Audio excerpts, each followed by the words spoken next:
Greetings, wubba lubba dub, and what is up? And a very warm welcome to the channel. The sun is shining and the magpie is casting. Coming to you guys right now with a live 1 versus 1 battle, fresh from the ladder. Featuring a spawning in the west, it is going to be the United States forces of Denshikpts at I am not GayMom. Probably just going to call him not gay. And spawning in the east, returning to the channel after quite some absence. I'm very much looking forward to seeing the spectacular plays of bracket defenders CaptainSPrice. That's right, CaptainSPrice. Gonna be playing a game here for our pleasure and amusement and entertainment. I'm very much looking forward to seeing what he's going to be doing. It's what a pleasure to have him back on the channel. Always a favourite of mine to watch. Always a favourite of mine to cast. Never a dull game when CaptainSPrice is on the roster. So. Looks like he's already spicing things up with a little bit of an atypical build. Going to be going for the Mechanized Assault Doctrine. There it is on your screen. Hit the pause button right now if you want to review these abilities at your leisure. This one's been in the game and fairly prolific for some time, so I'm imagining most of you who are familiar with the game will be familiar with it. So I'm not going to go through those abilities, but suffice to say, we do have Assault Grenadiers on the field. And those are a slightly unusual unit to see out of a Wehrmacht force. Looks like they were scouted pretty promptly here by Not Gay. So, do we call him Not Gay or GayMom? I think I quite like GayMom, actually. Let's call him GayMom. Yeah, let's see now. So what commanders we got on the roster here whilst these two players move out and start getting some work done out on the map? We've got the Rifle Company, we've got the Airborne Company, and finally we have the Tactical Support Company. As potential options as we move forward here for our US player, GayMom. Got a rifle squad waiting for orders. 2 squads Assault Grenadiers, 1 squad Grenadiers, gonna be the opening build of choice, which I'm gonna be following with interest here. Always curious to see what CaptainSPrice is up to, and always curious to see, I don't know, what crazy cheese or what crazy strategies he's gonna bring. Looks like triple rifleman opening here from our US player. Nothing too surprising there, and yeah, it looks like it's about time for this game to. Get underway in earnest here. A couple more shots being fired. Looks like some Assault Grenadiers. Going to find these Riflemen. Riflemen in a good position though. No other support particularly nearby. So one Assault Grenadier goes down on the way in. Assault Grenadier is going to take up position in this soft cover here, but that's not going to be enough to swing the DPS in their favour. And this will be a little bit of a disadvantage fight here for S-Price here. He's going to have to fall back. Now here come the additional reinforcements here. So he's going to try and swing it. He is so feisty with the fallback timing. God damn, leaving it to the very last moment. Rinsing every cent of value he can out of this, what shall I say? Actually, what was the, denominator? What was the small denominator of Reichsmarks, which I believe would have been the currency of Nazi Germany? Is it cents? I don't know. Any historians watching, please do inform me. What is the 100? What is 1% of a Reichsmark? Please tell me. Is it a Reichscent? Does that make Reich sense to you? So yeah, I'm going to probably Google that afterwards. But if you know the answer, now's the time to show off how brainy you are. Anyway, look, we've got a bit of a fight here. Let's pay attention to the game. Assault Grenadiers kind of getting cut down. We've got Riflemen in cover in 2 decent positions. S-Price here going to be forced to fall back a couple more of his squads here. Have we got grenades on this? Okay, grenade package. Oh, there is no grenade package. We're casting American teams. Yeah, I remember how they work. Okay, so yeah, no grenades just yet.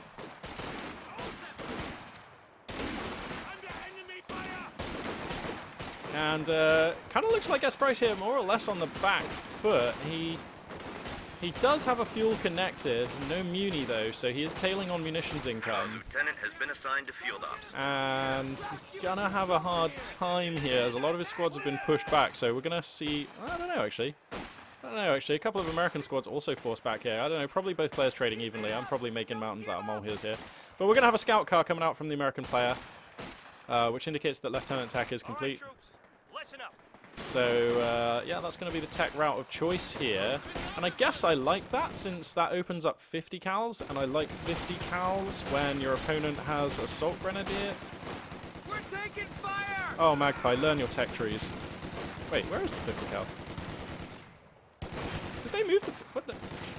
Oh, yeah. Lieutenant gets the 50 cal. Okay, so it turns out I do know what I'm casting. Sweet. For a second, I thought they moved the 50 cal. You know, in all honesty, it has been, a while since I seriously cast this game, and so I'm a little out of touch with the current meta, and indeed the current patch notes. I've had a look through them now, but, trying to remember all of those details on the fly whilst you're casting, not the easiest thing, so It's going to take me a little while to get re-familiar with the game right now. And they have changed, like, certain things have all moved around. Like, I believe it's rear echelon dude who now get the smoke grenade. Yeah. So, yeah, you know, things have changed, and I am ready to be surprised. So, that's why I'm just reviewing these basics. Anyway, scout car going to hit the front here. A couple of squads of grenadiers, one assault grenadier squad in this building here, doing what work they can. Lieutenant gets up close and personal with the BAR, and this is just a situation, even with the damage. Wow, you know what, though? The damage on those assault grenadiers, fantastic at point blank. Perhaps an overextension there from GayMom, leaving the lieutenant up against this wall just a mite too long. I think I like pressuring with riflemen from good cover more than I like getting up close with the lieutenant when it's assault grenadiers that are in a building. That was pretty tough.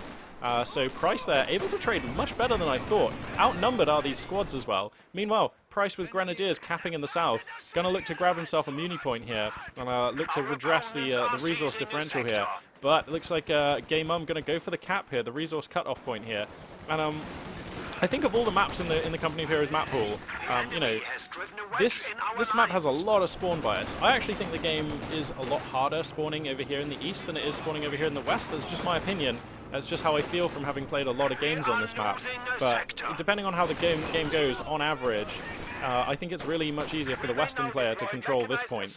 And that really puts you in a really bad point, a really bad place. If your opponent controls this area of the map, it's really difficult for the eastern spawning player to kind of access the map. And I've seen a lot of games closed out that way. So anyway, possibly something not going CaptainSPrice's way there. Perhaps just the spawns maybe not favoring him. Maybe not favoring him. You know, I would love to see like a statistical analysis of which spawns, or of like win rates based on spawn position on this map. That would be really interesting. Anyway, looks like a Faust here. Gonna type the scout car. There goes the engine. There should be no great shakes here. American forces, very good at fixing these engine damage, of course. So I imagine we'll see the crew hop out and see to that when there's a decent moment. Sprint comes down off of these assault grenadiers, and we've got a wave of dudes moving in. Holy spoons. That was a bit of a... Wow, what the... How did these grenadiers just cut down these riflemen at that range? I thought for sure that... Okay, wow, everything I know about this game is wrong. Those riflemen just did not make a dent. They killed like 2 assault grenadiers, and Price carries the day here. Going to push on forwards. 2 stars of veterancy on these assault grenadiers as well. Spicy, what did they get? Allows them to sprint more frequently, increases survivability, and at 2 stars, increases survivability again and weapon control. So that's pretty cool. Looks like he's going to try and stalk this this scout car. Going to hound it down here. Going to try and get another Faust onto it, perhaps. Just looking to get some damage right now. Nearly all of Price's forces up here. There was a scuffle down here in south, not on camera, where a lieutenant defeats a squad of grenadiers, so they're going to be falling back.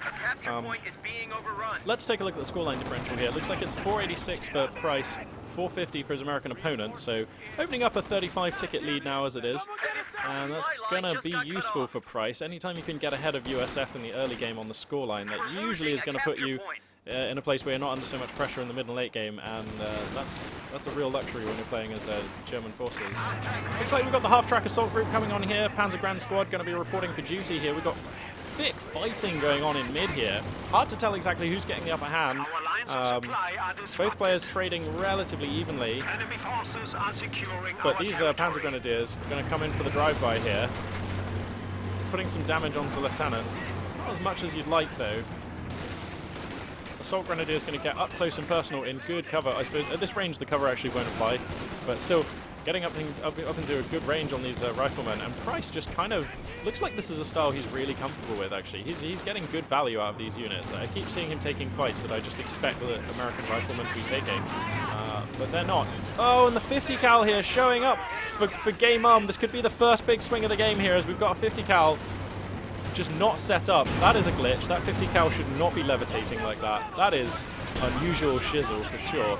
But yeah, 50 cal gets pounced on by the Panzergrens in the 250 half-track. It's not going to be enough to take them out. There was enough infantry here on support. There's Zook here on rear ash, going to do the job on the 250 half-track, so that one goes down. And it looks like finally GayMom able to take position in these buildings in mid. And that should be enough for now to break the wind here of, or to take the wind out of the sails out of CaptainSPrice. To break the wind of CaptainSPrice? That's not a saying. That is not a thing, Magpie. Anyway, 50 cal here, going to get set up in a reasonable location. I'm guessing he wants to get it into that church, and I imagine we might see... Did Price skip some tech here? No, okay, so he does have the infantry company. He does have access to the mortar squad. Looks like we may see... What is it, a GR-50? GR-34 mortar team coming on out here soon. because that's going to enable him to work down these buildings that the American player has been using to good effect this whole game, and it's also going to enable him to put some pressure on that 50 cal. So Price here with a triple cap though, and this is how Price plays. This is how Price thinks. Like, let's crack the tack here momentarily. Okay, look at the map. Majority of the control here, slightly, is to the American player. He's got more fuel. He's got way more connected resources. Look at the resource differential. It's plus 23, plus 26 fuel and munitions versus plus 10 and plus, or now plus 7 and plus 11 for CaptainSPrice. So the American player just striding ahead here in terms of resources. But if you look at the scoreline, CaptainSPrice opened it up now to a 106-point advantage. And CaptainSPrice just one of those players who is just a winning player. And what I mean by that is he doesn't particularly go after pursuing value in the game. He just pursues the shortest and most direct route to victory. So it doesn't surprise me to see him, you know, going straight for the jugular here on the triple cap. Looks like GayMom able to secure north here, so that's going to stem the bleeding here a little bit, but still under a cap here is GayMom. Now it looks like there was a Panzerfaust on the Panzergren, so Panzerfaust comes down. Oh, sorry, Panzerfausts plural, and that's going to enable Price here to shove this scout car around a little bit. Here it is getting repaired. 3/4 ton ambulance also has. Actually, you know, why am I even commenting on this? This is so super standard. It's probably been here for a while. So anyway, Major Tech is now done for the American player, and he's had decent resource income. So Price might have to compete with some armor in the next couple of minutes here. And he does have the double Shrek, but that is not enough. That will not repel. That is not decent insurance against a Sherman or anything scarier from the American player. So does he have? No, he doesn't. Okay. I was just checking to see if he had the Cav commander with the Pershing, but there ain't no Pershing going to be in this game. So Price looking like he's breaking through with some assault grenadiers, grabbing his opponent's fuel, just being really annoying, applying pressure where he can. Looks like Price coordinating 3 squads to the south here, looking to apply some pressure. Meanwhile, GayMom going to be pushing with Rifleman and the Scout car here. Panzerfausts do show up, but there's no time for the shot, so they're going to have to relocate. And looks like we're going to see a little bit of like 2 sumo wrestlers circling here. Price going to be taking the south here, has the advantage, going to be grabbing ground, making caps, while GayMom going to be taking the north here, going to be pushing Price's weaker forces out of this area. The enemy is overrunning one of our capture So it all comes down to the tech choice here. Now let's take a look at Price. He has teched up to tier 2. He's going to be building the support armor core. Interesting. Okay, that's going to be... I wonder what he's going to want out of that. How much fuel does Price have? Okay, so Price with not enough fuel right now to make a meaningful choice out of the support armor core. But he could go for like an Osti or a Panzer IV, like relatively soon, like in the next 2 minutes at present fuel incomes. Actually, Price has done a really good job of like reconnecting his supplies. Up at plus 30 fuel. Well, as I say it, it goes down to 23, but basically with decent fuel income again. So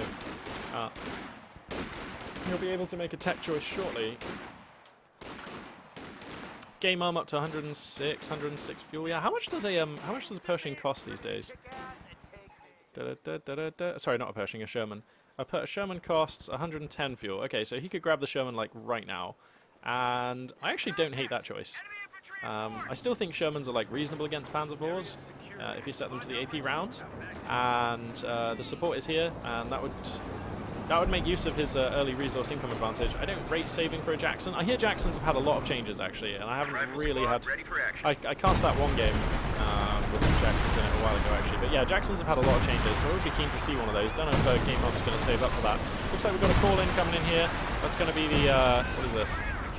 Legit, what is this? Oh, this is the American artillery, the major artillery being used there.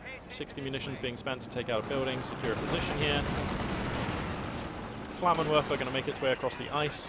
A curious juxtaposition of temperatures there, but repulsed in the end. Wow, and Price going to be responding by sending out a blob of infantry up to the north here. Where's the 50 cal for the American player? Okay, 50 cal is up in the church, so this blob is going to be able to proceed for now.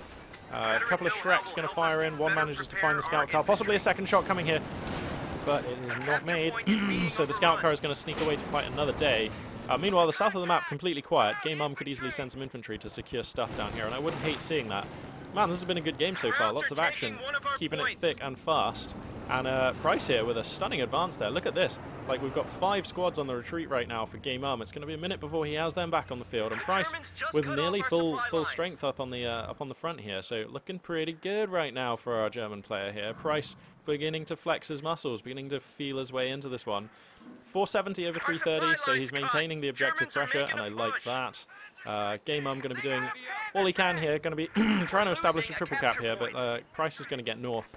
So there's not going to be a triple cap, but at least GayMom responding to the objective pressure. GayMom going to choose infantry company here as the commander of choice, and that is going to enable the Easy 8. Yeah, the Easy 8 to come out onto the field, and that is going to be fine against this Ostwind, which CaptainSPrice is constructing. So I like the choice here. I also like the choice of skin. That is a cool skin for an Easy 8. Nice to see GayMom here, fashionable player. And the Ostwind gets cancelled and a Stug arrives, so I guess that was in response to the sound of a Sherman. Just the sound of a Sherman. And so yeah, we're gonna. I like the Stug a lot better. Wow, how much is a Stug these days? Actually, was that the same cost as the Ostwind? Stug 90 fuel, Ostwind 90 fuel. Holy, when did that change? What? Ostwinds be all kinds of cheap now. Okay, we've got an Easy 8 in the base, and this is potentially problems. The only hard AT right now for Price is these Panzergrams, and if they eat too many rounds to the face, that is going to be painful. Oh, a little bit clustered here. Okay. Wow, and a Faust actually going to find this Easy 8. It's a little bit disastrous for the American player, given that there's going to be a Stug here, and these Fausts, Shreks, sorry, are still going to be on the pursuit here. So this Sherman here is going to get a little hounded here. The American player could be a bit flustered. If Price gets this Stug, he should use the roads. Use the roads, Price. Well, if Price can get this Stug over here quickly enough, okay, and with the Shreks here as well, this could actually be a little bit of a kill being pieced together. Okay, so the Sherman manages to get one of the Panzergrams. Shrek does connect those. Oh, he's being so risky with these Panzergrams. I think all Wehrmacht players are having flashes of moments when they've lost squads like this, and here comes the Stug. Side armor. Oh! Gets the hit. Okay, let's bring up the health on this thing. So the crew comes out. Oh, that's just got to be a dead Easy 8, right? Oh, savage. Savage! And Price sinks his teeth in, getting the first fuel investment kill of the game, and that is going to be a big swing of momentum in this game. Price cementing his lead here.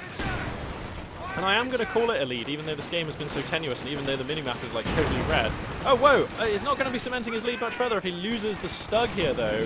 That'd be bad. Also, his infantry kind of under the Major's barrage here, so this is risky times if he has to fall back. He's going to push through the artillery barrage. Was that the fakey barrage, though? No! Confirmed, not a fake barrage. Oh! Price taking massive hits from the heavy arty here. Super risky. He loses. Does he lose a squad yet? Price, you are one lucky move. I'm pretty sure he didn't lose a squad in there. Wow.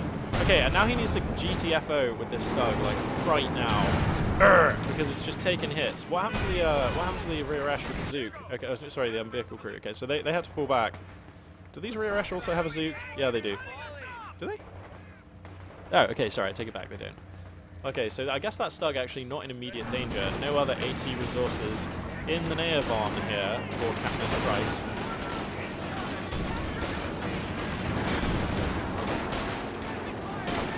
Flammenwerfer gets up close and personal. Pineapple comes down. Looks like Price does see it. Gonna try and move these guys. One poor dude gets gibbed by it, but you know that's the lot of an infantryman.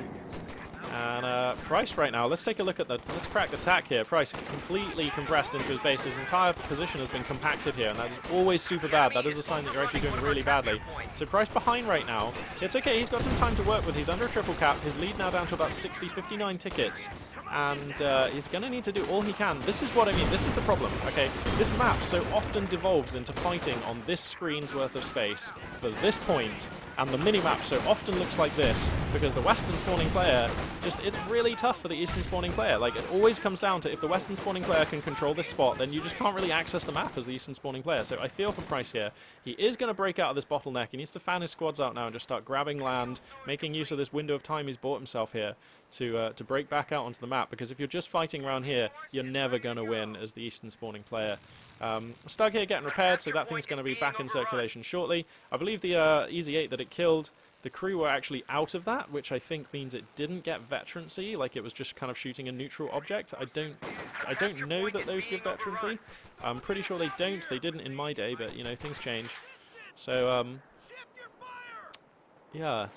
This American army, by the way, getting quite intimidating, you know. Weapon racks are finished, BARs are coming up, lots and lots of veterancy, and, you know, Grenadiers are great, Grenadiers are fine, but they don't even have LMG-42s. Price here been using his Muni on other things, and you can't really blame him for that.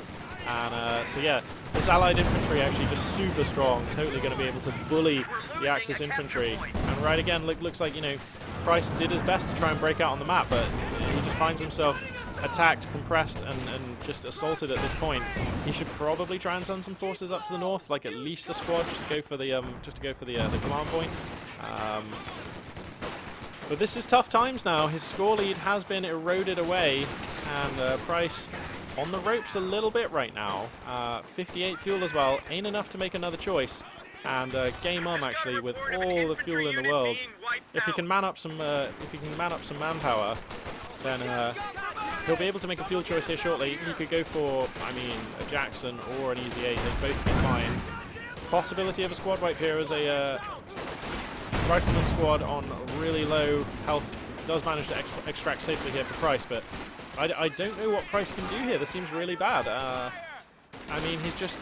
This is the situation I often feel arises for the Eastern spawning player on this map. You just end up having to be, like, literally being forced to feed your forces into a meat grinder here, and it's just not very good. So, okay, Jackson... pardon me. Jackson going to be the choice here for GayMom. And, that should stand him in ridiculously good stead, because it trumps the... It trumps the Stug and pretty much every potential future armor choice. So, that's pretty tough. That's pretty tough. Let's check the tech here for Price. Still on battle phase 2. Probably just going to save for Tiger now, I imagine. 230 fuel. But that's a long ways down the road when your fuel income is +7. So, Stug going to be power sliding across the ice here. Revealing itself up at the north. Jackson's going to be on the field here momentarily, and I imagine we'll see the American player task it with hunting that Axis armor. The enemy is overrunning one of our capture points. GayMom probably wants to capture this Muni point. I'm sure he'll get round to that shortly. Tank destroyer is ready for orders. A capture point is being overrun. So it looks like Price now has changed his strategy. He's going to be pushing across a much wider front, and I do like this better. I still kind of feel a little bit for him, being in this situation, but this could be okay. Wow, that is quite the concave of American forces here. And Price going to be pushing on in. Assault Grenadiers, given as good as they get, doing their best here. 3-star Assault Grenadiers, it turns out. No joke at close range. So that's pretty good. Jackson on the field now finds the Stug, and the Stug just, there was no preparation for this, so the Stug starts moving only after it's been hit by the first round. And the Shreks are here though, actually. So the Jackson has to be a little bit careful. Whoa, the Stug could get a killing shot here. Wow, how this fight turned around, but now the Zook comes in. Jackson misses, and the Stug hits! And what the... Price able to cobble together a kill on this tank hunter. GayMom just a little too ambitious with that one. And the Panzer Shrek, Panzer Grenadier is going to save the day. No way! Crazy! Oh wow, that's just some insane stuff. Price here making a real fight of this. Down 248 under 330 though. Triple cap still established for the American player. Price though making up ground in the north. Possibility that he'll be able to punch through and grab this CP. He's managed to decap mid, so he's doing what he can. But this is tough. He's just got Grenadiers in negative cover, just desperately trying to cap mid here. He's going to have to cycle in this squad here shortly. I'm sure he'll be on that though. Price's micro never been lacking for APM and multitasking and attention, so I anticipate that he'll be able to complete this cap. Okay, actually, he just did it with this squad. Fair. Okay, now he has to pull back this Grenadier. And, yeah. Price actually able to, like, stabilize in a reasonable position on the map. He actually has the fuel, like, the armor advantage, because his Stug has some veterancy and it's been kicking ass. And looks like an Ostwin going to be the follow-up. Second Jackson here for GayMom. And, this battle, like, super alive. Wow, I am super impressed with Price's move out onto the map there. That was no mean feat. And on top of being able to access the map in north, south, and mid, he's actually... What's going up here in north? Oh, Panzergren's getting cut down. Okay, they are going to exfiltrate safely. Price, as ever, on top of the multitasking. You've really got to try hard to get a squad off of Price, you've got to say. I'm a bit of a Price fanboy, aren't I? This commentary is all me just going like, yeah, Price! But, you know, you're just going to have to deal with that. I'm sorry, guys. You came to my channel. I call the shots here. So anyway, White Phosphorus Barrage comes down. MG42 forced to GTFO in the face of such reckless, incendiary ordnance. And looks like, wow, GayMom just pushing hard with the Jackson in north. Infantry support is present and correct. This Jackson, just no fucks given. Just, I'm coming to the front line. Okay, he's going to back it up now. That seemed like an ambitious rally point. Like, you know, it could have hit a mine. There could have been a lurking Stug. What if the Stug was just repairing, like, here? That could have been bad times. But okay, he's going to get away with it for now, is GayMom. And Price going to be grabbing south, though. So that's going to help him for now. American forces recapping the victory point in mid, though. LMG-42 is beginning to appear on these Grenadier squads, and that is good. That is good. 3-star vet LMG-42 Grenadier squads ain't no joke. Even if you've got, you know, really vetted up, equipped up American riflemen, you do have to respect this kind of a squad. So, going to be doing that. Love to see this Ostwind just push forward and perhaps pressure here, but I guess Price probably rather suspects that the Jason is in the hood, waiting to ambush. Major getting caught out here, actually, in a pretty dire position. Ostwind revealing itself here, and I wonder, yep, that's going to lure in the Jackson. And now if Price can, oh, this is how you play. This is how you play. The victor plays her trump card immediately after her opponent. And here we see Price luring in the trump card of GayMom here, and then he's going to play his trump card, the Stug. So this is how you play it. I like using the Ostwind here as a little bit of bait. This is nice stuff. Yes, for those of you who got that reference, I've been watching Miss Sloane recently. Damn, what a film! I am like semi in love with Miss Sloane. Can we just be real for a second? Is she not just like a vision of perfection? And I don't even just mean physically. Like, oh my god. Anyway, that's a topic for another time. I'm trying to cast an RTS right now. Let's not get distracted. So, okay, so Price's position right now, which is static for now. Let's crack the tack, actually, then we can assess here. So, 2 VPs here for GayMom, and the scoreline advantage right now, 210 for Price, under 316 for GayMom. So, Price in a bit of a tough place here. But he's got a nice battle line. He'd love to be able to push into the north of the map. In fact, I feel like trying to crack middle is going to be tougher than just sending a few squads up north and trying to get that instead. But I don't mind Price's slow push here through mid. I wonder what his plan is here. He seems a little static, like he's kind of waiting for his opponent to overextend and make a mistake, and that's normally something you do when you hold more of the VPs than your opponent. So we're gonna have to see here. Gonna have to see what the deal is. Ostwind gonna head south here. I guess he just wants to chase these riflemen out of town, and I guess I like that if he knows that the Jackson's up north. Okay, now here the Jackson. Whoa, where's the Stug going? Okay, so the Stug's going to transition into south as well. I'm not sure I like committing the Stug before you know what the Jackson's up to with Price, but we'll see. So the Ostwind did okay down in south. It's going to push forward into the north to join into this fight. Stug and the Jackson trading rounds here. Looks like the Panzerschreck Panzergrens are in the hood, but they ain't going to last long with all this American infantry here. Grenade comes down into the building, nicely dodged by Price. These Assault Grens actually probably just heaping out the damage. They could even come a bit closer. Frag comes down, and for once, Price doesn't see it in time. It's going to do good damage to the Assault Grenadier squad, but 5 men in that squad means that it will survive for now. Woof, risky, nearly a squad right there. Is that a GR34? GR34! Yeah, looks like Price going to diversify his infantry roster here with some indirect fire, and that's going to stand him in good stead. And another fight well taken here. The Jackson's going to have to GTFO. It can't engage with that infantry support. This Stug's still standing pretty strong here with only maybe 75% health still remaining on that. So tough times actually for the American player, who's going to have to respect Price's position here for a moment. Perhaps until this Easy 8 perhaps until this second Jackson shows up. We had an Easy 8 on the queue there for a second. But it looks like GayMom going to think better of that. She just loves the Jackson. She's going to come in for a little more of that. And we're gonna see what GayMom can get done with double Jackson on the field here momentarily. Price, how much fuel are we up to? 116. So I guess the choice for Price is, does he commit to another support armor? Support armor. What is the name of that building again? Support Armor Company? Support Armor Corps. Damn it. My head just kept on going Support Armor Campanile, and that is not a building in this game. Anyway, yeah, so the support armor core here, you could make another choice out of that building. I think I prefer saving for a Tiger and trying to just slow play this game. Actually, maybe that's what Price is doing. Maybe that's why he's taking up such a static position. Maybe Price is happy to just harass mid and north while maintaining a vice-like grip on south and buy time for Tiger. And if you buy time for Tiger, well, then it's Tiger time, and then things could be pretty good. But I mean, Double Jackson is still pretty intimidating. Tigers are good and well, but they ain't fast, and Double Jackson could bring down the big cat. So we're gonna have to see.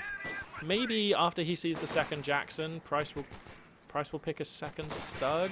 Am I just making this up? Does that actually make sense? I think it does. No, actually, I don't like that at all. I don't like that at all, because if you buy a second Stug, you are basically just buying extra targets for these two Jacksons to be efficient against. So I think instead of a second Stug, I like maybe a pack gun, because your opponent doesn't have any indirect fire. So I guess I like a pack gun more than a Stug, and that also enables you to keep saving your fuel for Tiger. So yeah, okay, I like pack gun more than Stug, if that's the decision here. But anyway, bunker, cheeky bunker getting established here. What is this Jackson doing? It's just running in with no support into like, well, that's how to lose a Jackson in like no time flat. Second Jackson here still in position, but now we've got 2 stars on this Stug. Armored skirts are up. It's going to be a little bit of a tougher target. German infantry looking good, and whoa, GayMom here just, wow, what? GayMom just taking a terrible engage. Everything just all went wrong at once there for GayMom. What? Getting repeatedly squad wipes. I actually missed the squad wipes. Okay, there was more bad stuff going on up here in North. Wow, what? GayMom just came undone, which almost rhymes. Just in that last 2 minutes of play, I feel like everything was fine at the 28-minute mark, and the game was over at the 31-minute mark. Say what? Okay, so Price able to pull a victory out here, and that's really sweet. I feel like quite a bad caster right now, because I am unable right now to determine or describe to you the moment at which this was all this game turned, if you like. It just seemed like GayMom was in a reasonable position as long as he kind of didn't screw everything up, and then all of a sudden loads of squads got wiped and lost the Jackson, flailing it down into south on a totally inadvisable path. Like, the Jackson moved down this main street here and then like over here and died in this blazing wreck here, having been exposed to fire from like double Panzerfaust on these super vetted Panzer Grenadiers, who, by the way, like possibly the MVP for Price, not sure. I mean, not in terms of kills or strictly damage done, but I think they really held this game together for Price. And then into the Stug and the Ostwind. I guess he just kind of like grabbed his Jacksons and told them to move here, maybe? Because this Jackson also was moving up into this position. So maybe that was like a misclick, I think. But that could have been a very real mistake there from GayMom, because I don't think any player in their right mind would want to drive a fragile but amazingly powerful tank hunter down a street against loads of fog of war where you know your opponent has to have units. That just, none of that makes sense to me. And GayMom going to choose this moment to bail on the game. Can't say I blame him or her. That was pretty much over. Price with a lot of advantages at this point. And let's just take a second to assess here. Like, Price was able to take so many fights in that game where I was just like, ain't no way, you know, like running 2 squads into 3 squads of American infantry, you know, taking fights in cunning ways, using assault grens in buildings, and taking advantage of mistakes from GayMom. For example, overcommitting with the lieutenant, I seem to remember earlier on here, and just capitalizing here. Price's multitasking and awareness, pretty great. I think I saw him miss 1 frag, but apart from that, I don't think I saw anything where I was like, oh, he needs to do this. Oh, he's not doing this. You know, I didn't see any units idle or squads that needed falling back, but didn't. So on top of all his shit is Price, and that's awesome. So cool. What a pleasure to cast. That was 30 minutes 57 seconds of spicy Company of Heroes 2 action, which I very much enjoyed. I'm going to hop back into the live game lobby here, see if I can snatch another game featuring Price. But yeah, thank you very much for watching. And this for now, Magpie842 signing out.